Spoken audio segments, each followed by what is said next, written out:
परिचय। बच्चों, हम पौधों के विषय में बहुत सारी बातों का अध्ययन कर चुके हैं। चलो अब हम उच्च पादपों में प्रकाश संश्लेषण के विषय में जानते हैं। प्रकाश संश्लेषण प्रकाश ऊर्जा को रासायनिक ऊर्जा में परिवर्तित करने की एक प्रक्रिया है। इस प्रक्रिया में ग्लूकोज का निर्माण होता है, जो कि पौधों द्वारा अनेक गतिविधियों में प्रयोग किया जाता है। प्रकाश संश्लेषण हरित लवक में होता है। ये हरित लवक पर्णहरिम होता है, जो कि हरे रंग का एक वर्णक है तथा प्रकाश संश्लेषण में भाग लेता है। केल्विन चक्र तथा C4 चक्र दो चक्र हैं जो कि प्रकाश संश्लेषण की प्रक्रिया में भाग लेते हैं। प्रकाश संश्लेषण की दर प्रकाश की उपलब्धता तथा कार्बन डाइऑक्साइड की सांद्रता इत्यादि से प्रभावित होती है। अतः इस मॉड्यूल के अंतर्गत हम उच्च पादपों में प्रकाश संश्लेषण का अध्ययन करेंगे।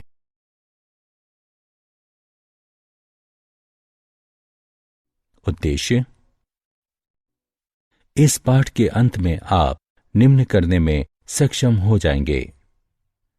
प्रकाश संश्लेषण को परिभाषित करना, प्रकाश संश्लेषण के प्रारंभिक प्रयोगों की चर्चा करना, प्रकाश संश्लेषण कहाँ संपन्न होता है इसको जानना, प्रकाश संश्लेषण में भाग लेने वाले वर्णकों का वर्णन करना, प्रकाश अभिक्रिया का वर्णन करना, इलेक्ट्रॉन परिवहन का वर्णन करना, जल के विघटन को परिभाषित करना, चक्रीय एवं अचक्रीय फोटो फोस्फोरिलेशन का वर्णन करना, रसोपरासरणी परिकल्पना यानी केमियोस्मोटिक हाइपोथेसिस की चर्चा करना, केल्विन चक्र का वर्णन करना, C4 पथ का वर्णन करना, प्रकाश श्वसन यानी फोटो रेस्पिरेशन की चर्चा करना, प्रकाश संश्लेषण को प्रभावित करने वाले कारकों का वर्णन करना।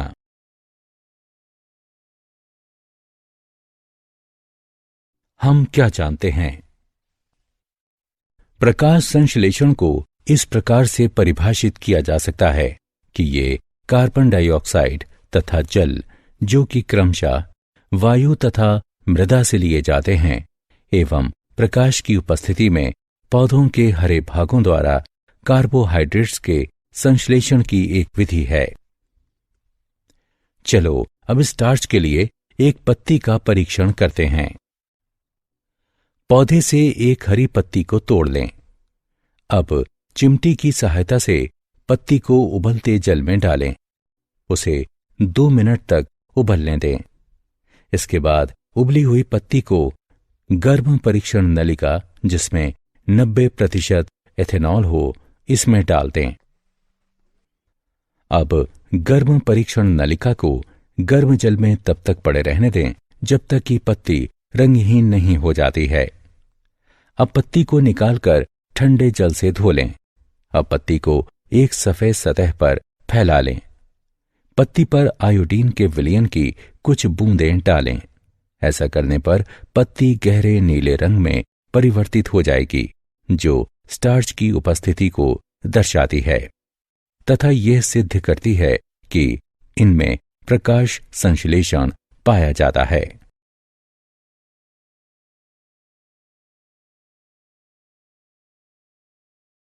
प्रारंभिक प्रयोग। प्रीस्ले प्रयोग। सबसे पहले उन्होंने एक जलती हुई मोमबत्ती को बंद बेल जार में रखा तथा देखा कि वो मोमबत्ती जल्दी ही बुझ गई। इसके बाद उन्होंने एक चूहे को बेल जार में रखा तथा देखा कि चूहे का भी जल्दी ही दम घुटने लगा। इन अवलोकनों के आधार पर उन्होंने ये निष्कर्ष निकाला कि चाहे जलती मोमबत्ती हो अथवा कोई प्राणी जो वायु में सांस लेते हैं, वे हवा को क्षति पहुंचाते हैं। जब उसने उसी बेल जार में एक पुदीने का पौधा रखा तो उसने पाया कि चूहा जीवित रहा और मोमबत्ती भी सतत जलती रही। इन अवलोकनों के आधार पर उन्होंने ये निष्कर्ष निकाला कि पौधा वायु को पुनः स्थापित करता है, जिसकी मोमबत्ती तथा चूहे द्वारा क्षति की गई थी।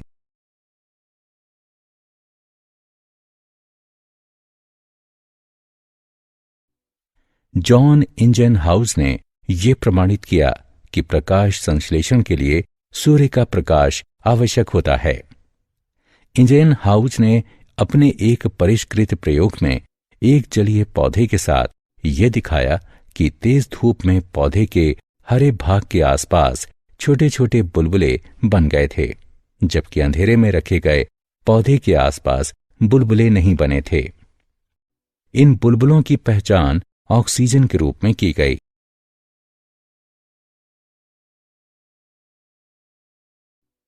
जूलियस वोन सेचस प्रयोग। उसने बताया कि पौधे के हरे भाग में ग्लूकोज बनता है और ग्लूकोज प्रायः स्टार्च के रूप में संचित होता है। T.W. एंजिलमैन प्रयोग। उसने प्रिज्म की सहायता से प्रकाश को स्पेक्ट्रमी घटकों में अलग किया और फिर एक हरे शैवाल क्लेडोफोरा को प्रदीप्त किया गया। बैक्टीरिया प्रमुखतः लाल और नीले प्रकाश क्षेत्रों में एकत्र हो गए थे। कॉर्नेलियस वैन नील ने बताया कि प्रकाश संश्लेषण एक प्रकाश आधारित प्रतिक्रिया है। प्रकाश संश्लेषण एक रासायनिक प्रतिक्रिया है।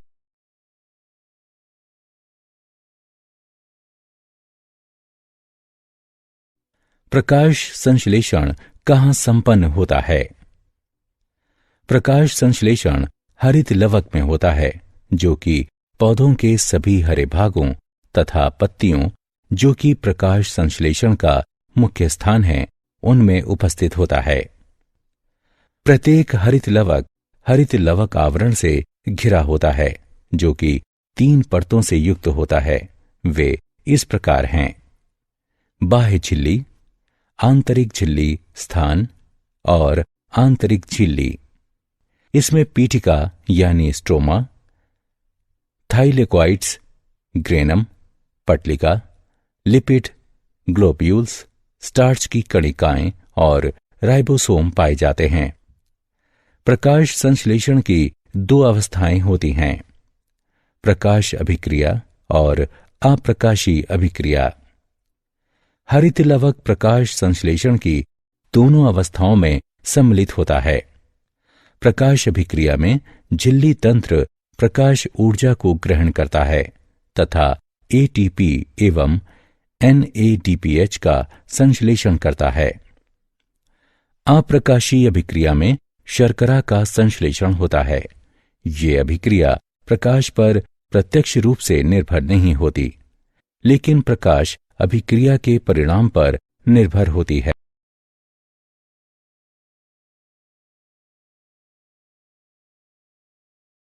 प्रकाश संश्लेषण में कितने वर्णक भाग लेते हैं? हरित लवक वर्णक हरित लवक का कुल 5 से 8% शुष्क भार बनाते हैं। पत्तियों में हम जो हरा रंग देखते हैं वो 4 वर्णकों के कारण होता है। वे हैं chlorophyll A, chlorophyll B, xanthophyll और कार्टिनोइड। क्लोरोफिल ए पादप जगत में पाया जाने वाला एक प्रकाश संश्लेषक वर्णक है। ये नीले हरे रंग का होता है तथा ये चक्रीय एवं अचक्रीय फोटोफोस्फोरिलेशन के दौरान इलेक्ट्रॉनों के उत्सर्जन के लिए उत्तरदायी होने के कारण प्राथमिक संश्लेषक वर्णक कहलाता है। क्लोरोफिल बी पीले हरे रंग का होता है। क्लोरोफिल बी स्वयं द्वारा अवशोषित ऊर्जा को क्लोरोफिल ए को स्थानांतरित करता है। इस प्रकार ये एक सहायक वर्णक कहलाता है।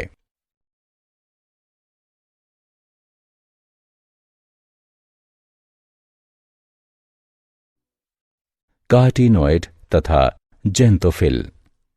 कार्टिनोइड लाल पीले तथा नारंगी रंग के लिपिड यौगिक होते हैं। ये प्रकाश ऊर्जा को अवशोषित करते हैं तथा प्रकाश संश्लेषण में उपयोग के लिए इस ऊर्जा को क्लोरोफिल ए में स्थानांतरित कर देते हैं।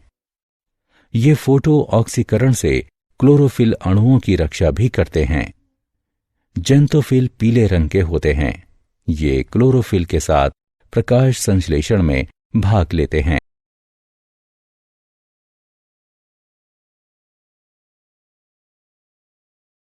प्रकाश अभिक्रिया क्या है? प्रकाश अभिक्रिया में सौर ऊर्जा क्लोरोफिल द्वारा अवशोषित की जाती है तथा अभिक्रियाओं की एक श्रृंखला में एटीपी और NADPH का निर्माण होता है। इस प्रक्रिया में जल का विघटन होता है तथा उपोत्पाद के रूप में ऑक्सीजन का निष्कासन होता है। प्रकाश अवशोषित वर्णक थाइलेकोइड झिल्लियों में स्थित होते हैं। क्लोरोफिल P680 तथा P700 इन झिल्लियों में उपस्थित होते हैं। P680 तथा P700 अणु अभिक्रिया केंद्रों या प्रकाश केंद्रों का निर्माण करते हैं। अभिक्रिया केंद्र वर्णक अणु सैकड़ों प्रकाश आधारित समूह वर्णकों के साथ जुड़ा होता है। सहायक वर्णक तथा अन्य क्लोरोफिल अणु सौर ऊर्जा का संलवन करते हैं तथा इसे अभिक्रिया केंद्र को भेजते हैं। ये लाइट हार्वेस्टिंग या एंटनी अणु कहलाते हैं। वर्णक अणुओं का गुच्छा जो कि अपनी ऊर्जा को P680 को स्थानांतरित करते हैं 680 nm की तरंग दैर्ध्य पर या इससे नीचे अवशोषित करते हैं। P680 के साथ मिलकर ये फोटोसिस्टम प्रथम या फोटोसिस्टम द्वितीय का निर्माण करते हैं। इसी प्रकार P700 भी वर्णक अणुओं के साथ फोटोसिस्टम प्रथम या फोटोसिस्टम द्वितीय का निर्माण करते हैं जो कि 700 nm पर या इससे नीचे प्रकाश को अवशोषित करते हैं।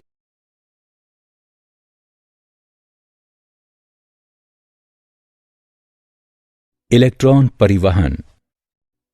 दोनों फोटोसिस्टम इसमें भाग लेते हैं तथा P680 या PS2 द्वारा निष्कासित इलेक्ट्रॉन वापस नहीं आता है, किंतु PS1 की सहायता से ये NADP+ से गुजरता है। PS1 का अभिक्रिया केंद्र के इलेक्ट्रॉन भी लाल प्रकाश की 700 nm तरंग दैर्ध्य को अवशोषित करके उत्तेजित होता है और ये अन्य ग्राही अणु में जिसका अपचयोपचय यानी रिडॉक्स विभव अधिक हो स्थानांतरित होता है। ये इलेक्ट्रॉन्स पुनः अधोगामी गति करते हैं, परंतु इस बार वे ऊर्जा से प्रचुर NADP अणु की ओर जाते हैं। ये इलेक्ट्रॉन्स NADP को अपचयित कर NADPH+ और H+ को बनाते हैं। इलेक्ट्रॉन के स्थानांतरण की ये सारी योजना PS2 से शुरू होकर शिखरो परिग्राही की ओर इलेक्ट्रॉन परिवहन श्रृंखला से होते हुए PS1 तक इलेक्ट्रॉन की उत्तेजना, अन्य ग्राही में स्थानांतरण और अंत में अधोगामी होकर NADP+ को अपचयित कर NADPH+ H+ के बनने तक होती है। ये सारी योजना Z के आकार की होती है, इसलिए इसे Z स्कीम कहते हैं।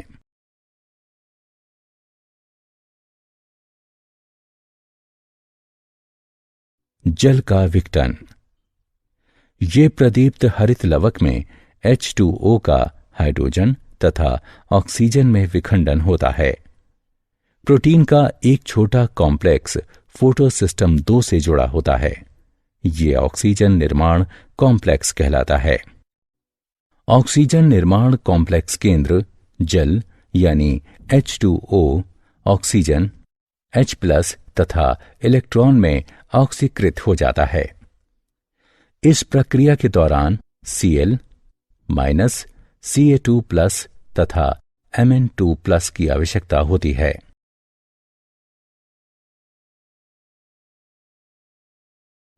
चक्रीय एवं अचक्रीय फोटो फोस्फोरिलेशन। चक्रीय फोटो फोस्फोरिलेशन। जब फोटोन फोटोसिस्टम एक को सक्रिय करते हैं तब इलेक्ट्रॉनों का एक जोड़ा उच्च ऊर्जा स्तर तक पहुंच जाता है। ये प्राथमिक ग्राही द्वारा ग्रहण किए जाते हैं, जो कि इलेक्ट्रॉन परिवहन तंत्र से होकर गुजरते हैं तथा अंततः क्लोरोफिल P700 यानी PSI में वापस लौट आते हैं। प्रोटॉन प्रवणता एटीपी के संश्लेषण को सक्रिय बनाता है। यह प्रक्रिया चक्रीय होती है, अतः यह चक्रीय फोटोफोस्फोरिलेशन कहलाती है। अचक्रीय फोटोफोस्फोरिलेशन यह हरे पौधों में पाया जाता है तथा इसमें PS प्रथम तथा PS द्वितीय फोटोसिस्टम दोनों ही सम्मिलित होते हैं। इस अवस्था में दोनों फोटोसिस्टम प्रदीप्त होते हैं तथा NADP+ से P680 तक इलेक्ट्रॉनों का नियत प्रवाह होता है।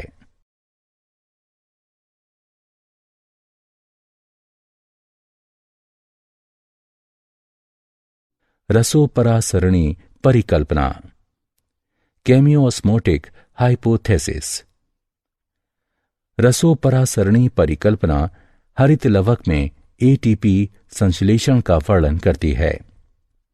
रसोपरासरणीय के लिए एक झिल्ली, एक प्रोटॉन पंप, एक प्रोटॉन प्रवणता तथा ATPH की आवश्यकता होती है। थाइलेकोइड झिल्ली में प्रोटॉन झिल्ली के अंदर, जो कि अवकाशिका यानी ल्यूमेन में स्थित होती है, उसकी तरफ संग्रहित हो जाते हैं। प्रोटॉन प्रवणता निम्नलिखित कारणों के कारण विकसित होती है।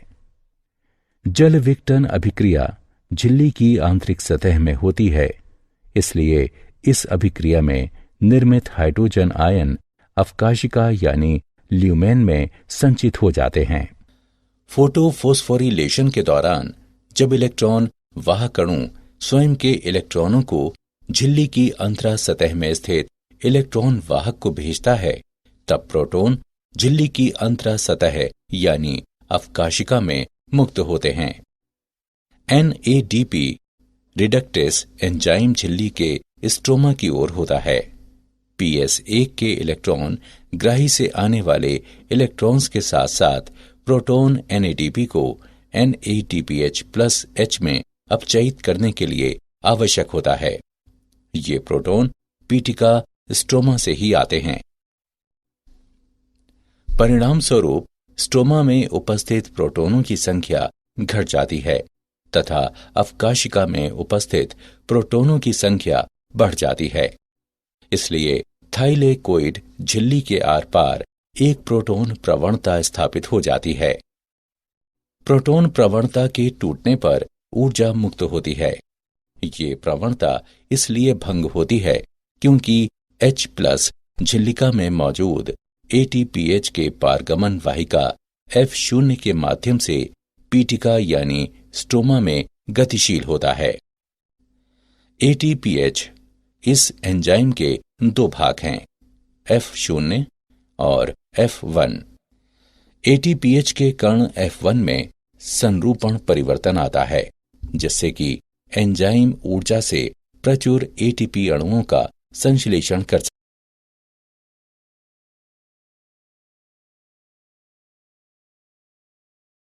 ATP तथा NADPH कहाँ उपयोग होते हैं? ATP तथा NADPH प्रकाशीय अभिक्रिया में निर्मित होते हैं तथा ये भोजन के संश्लेषण की प्रक्रिया को संचालित करते हैं। ये प्रकाश संश्लेषण का जैव संश्लेषण चरण कहलाता है। मेल्विन केल्विन ने पता लगाया कि कार्बन डाइऑक्साइड के फिक्सेशन का पहला उत्पाद एक 3 कार्बन वाला कार्बनिक अम्ल था। इस पहले उत्पाद का नाम 3 फॉस्फोग्लिसरिक अम्ल या PJ है। कुछ पौधों में कार्बन डाइऑक्साइड के फिक्सेशन के पश्चात प्रथम उत्पाद के रूप में एक अम्ल ऑक्सैलोएसिटिक अम्ल अथवा OAA पाया जाता है। CO2 के प्राथमिक ग्राही अणु एक 5 कार्बन वाला कीटो शुगर यानी शर्करा था। ये रिब्यूलोज 1 से 5 बिसफोस्फेट यानी RUBP था।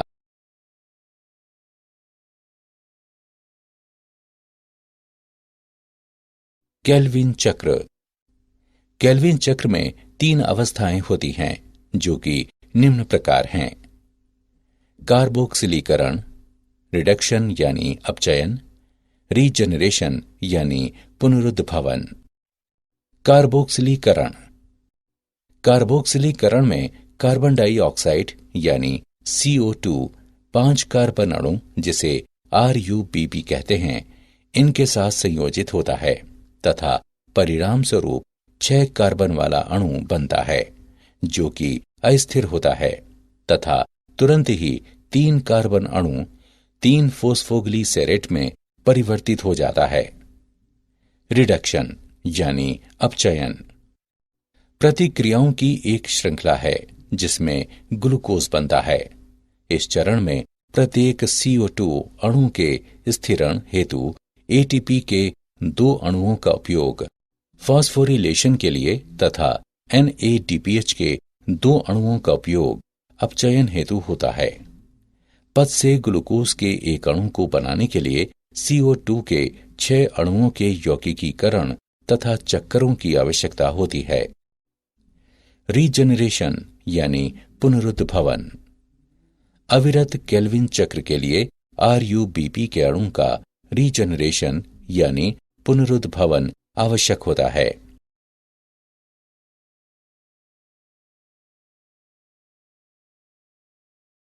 C4 पथ। पौधे जो कि शुष्क उष्ण कटिबंधीय क्षेत्र में पाए जाते हैं उनमें C4 पथ होता है। C4 पौधे C3 पौधों की तुलना में दिन का ताप, तेज धूप, सूखा तथा नाइट्रोजन की कमी आदि स्थितियों में बेहतर अनुकूलित होते हैं। C4 पौधों की विशेष प्रकार की शारीरिकी होती है जिसे क्रेंजी शारीरिकी कहते हैं। C4 पौधों के संवहन बंडल यानी पोलाच्छद यानी बंडल शीत कोशिकाओं द्वारा चारों ओर से घिरे होते हैं। मक्का, गन्ना, अमृत, ज्वार आदि C4 पौधों के उदाहरण।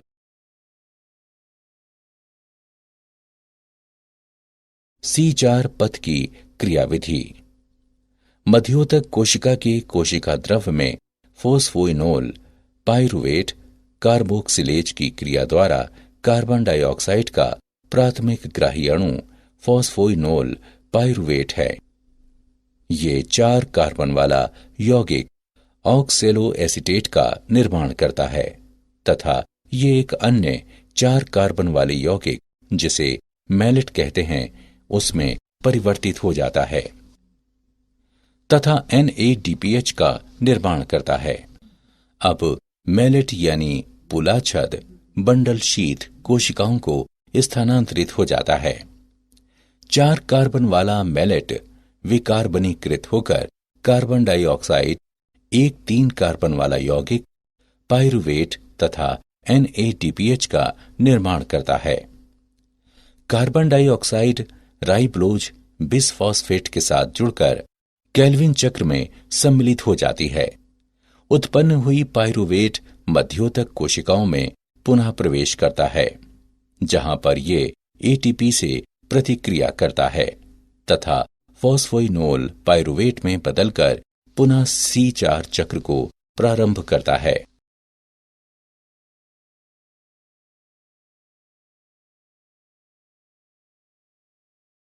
प्रकाश श्वसन यानी फोटो रेस्पिरेशन।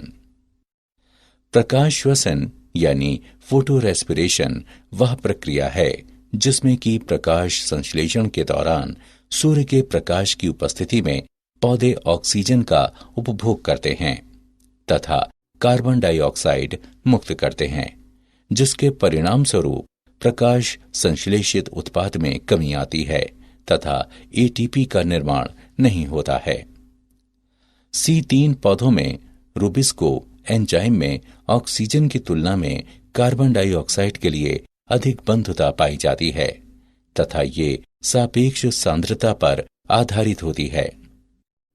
गर्म शुष्क दिनों के दौरान पौधे वाष्पोत्सर्जन द्वारा जल की कमी से बचने के लिए अपने स्टोमेटा को बंद कर लेते हैं, जिसके कारण कार्बन डाइऑक्साइड पत्तियों में प्रवेश नहीं कर पाती है तथा ऑक्सीजन के अणुओं का प्रयोग किया जाता है तथा इससे एक विषैले तत्व फोस्फोग्लाइकोलेट का निर्माण होता है।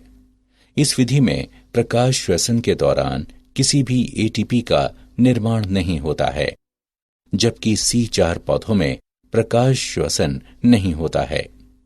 इसका कारण यह है कि इनमें एक ऐसी प्रणाली होती है जो एंजाइम स्थल पर कार्बन डाइऑक्साइड की सांद्रता को बढ़ा देती है। ऐसा तब होता है जब कार्बन डाइऑक्साइड पोलाच्छद यानी बंडल शीत कोशिकाओं में मुक्त होती है।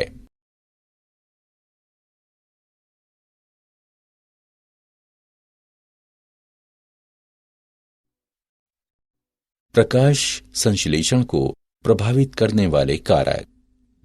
ब्लैकमैन का लॉ ऑफ लिमिटिंग फैक्टर्स दर्शाता है कि प्रकाश संश्लेषण की दर लिमिटिंग फैक्टर्स द्वारा प्रभावित होती है। उदाहरण, प्रकाश या कार्बन डाइऑक्साइड। प्रकाश प्रकाश की कम तीव्रता प्रकाश की तीव्रता में वृद्धि होने पर प्रकाश आधारीय अभिक्रिया की दर बढ़ जाती है तथा इसके परिणाम स्वरूप प्रकाश संश्लेषण की दर में वृद्धि हो जाती है। यद्यपि फोटोनों की अधिक संख्या पत्ती पर पड़ती है तो फलस्वरूप प्रकाश संश्लेषण का उत्पाद भी बढ़ता है। प्रकाश की तीव्रता उच्च होने पर प्रकाश संश्लेषण की दर सीमित हो जाती है तथा ये क्लोरोफिल के अणुओं को क्षति पहुंचा सकती है।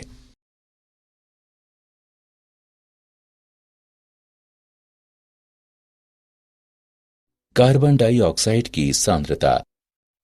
जब कार्बन डाइऑक्साइड की सांद्रता बढ़ जाती है तो अप्रकाशीय अभिक्रिया में कार्बन के कार्बोहाइड्रेट में परिवर्तन की दर भी बढ़ जाती है तथा इस प्रकार प्रकाश संश्लेषण की दर तब तक बढ़ती रहती है जब तक कि अन्य कारक द्वारा ये सीमित नहीं की जाती है। वायुमंडल में कार्बन डाइऑक्साइड की सांद्रता बहुत कम होती है। बढ़ती हुई सांद्रता भी प्रकाश संश्लेषण की दर को बढ़ाती है, लेकिन ये तब स्थापित हो जाती है जब स्थिरीकरण की दर अधिकतम पहुंच जाती है।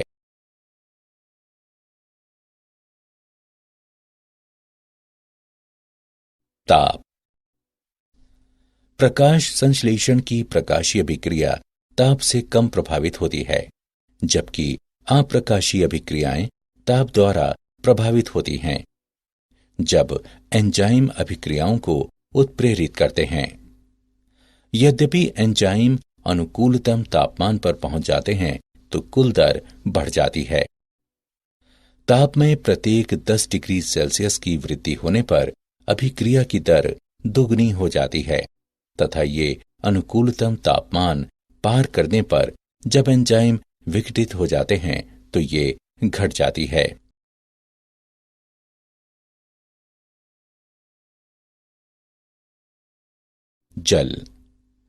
जल प्रकाश संश्लेषण का अभिकारक है। एक पौधा अपने पूर्ण अवशोषण में केवल 1% से भी कम जल का प्रयोग करता है तथा शेष जल का वाष्पोत्सर्जन हो जाता है। जल की कमी के कारण स्टोमेटा बंद हो जाते हैं तथा इसके कारण कार्बन डाइऑक्साइड की उपयोगिता कम हो जाती है।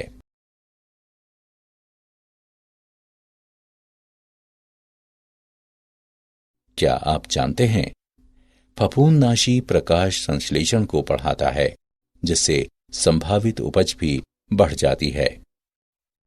शोध से ये पता लगा है कि फफूंदनाशी में F500 पाया जाता है, जो कि पौधों को वातावरण के आघातों के विरुद्ध सहायक बनाता है। जेनिफर हॉलैंड PhD ने कहा है कि प्रकाश संश्लेषण पौधों में ऊर्जा उत्पत्ति का एक चालक इंजन है।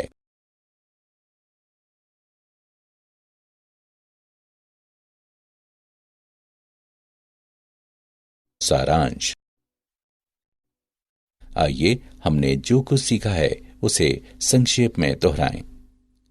प्रकाश संश्लेषण कार्बन डाइऑक्साइड तथा जल, जो कि क्रमशः वायु तथा मृदा से लिए जाते हैं, एवं प्रकाश की उपस्थिति में पौधों के हरे भागों द्वारा कार्बोहाइड्रेट्स के संश्लेषण की एक विधि है। प्रकाश संश्लेषण हरित लवक में पाया जाता है, जो कि पौधों के सभी हरे भागों में उपस्थित होता है। पत्ती में हम जो रंग देखते हैं वो chlorophyll A, chlorophyll B, xanthophyll तथा कार्टिनॉइड के कारण होता है। प्रकाश अभिक्रिया में सौर ऊर्जा क्लोरोफिल द्वारा अवशोषित की जाती है तथा अभिक्रियाओं की एक श्रृंखला में एटीपी और NADPH का निर्माण होता है। इस प्रक्रिया में जल का विघटन होता है तथा उपोत्पाद के रूप में ऑक्सीजन का निष्कासन होता है। इलेक्ट्रॉन P680 या PS2 द्वारा निकाले जाते हैं तथा PS1 की सहायता से ये NADP+ से गुजरते हैं। यह प्रक्रिया अचक्रीय फोटोफोस्फोरिलेशन कहलाती है।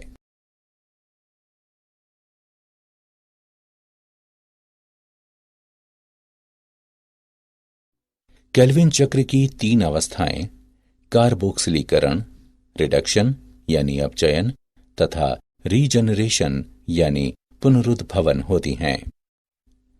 C4 पौधों की विशेष प्रकार की शारीरिकी होती है, जिसे क्रेंजी शारीरिकी कहते हैं तथा कार्बन डाइऑक्साइड का प्राथमिक ग्राही अणु फोस्फोइनोल पाइरुवेट है। प्रकाश श्वसन यानी फोटो रेस्पिरेशन वह प्रक्रिया है जिसमें प्रकाश संश्लेषण के दौरान सूर्य के प्रकाश की उपस्थिति में पौधे ऑक्सीजन का उपभोग करते हैं तथा कार्बन डाइऑक्साइड मुक्त करते हैं, जिसके परिणाम स्वरूप प्रकाश संश्लेषित उत्पाद में कमी आती है तथा ATP का निर्माण नहीं होता है। प्रकाश कार्बन डाइऑक्साइड की सांद्रता, ताप तथा जल प्रकाश संश्लेषण को प्रभावित करने वाले कारक हैं।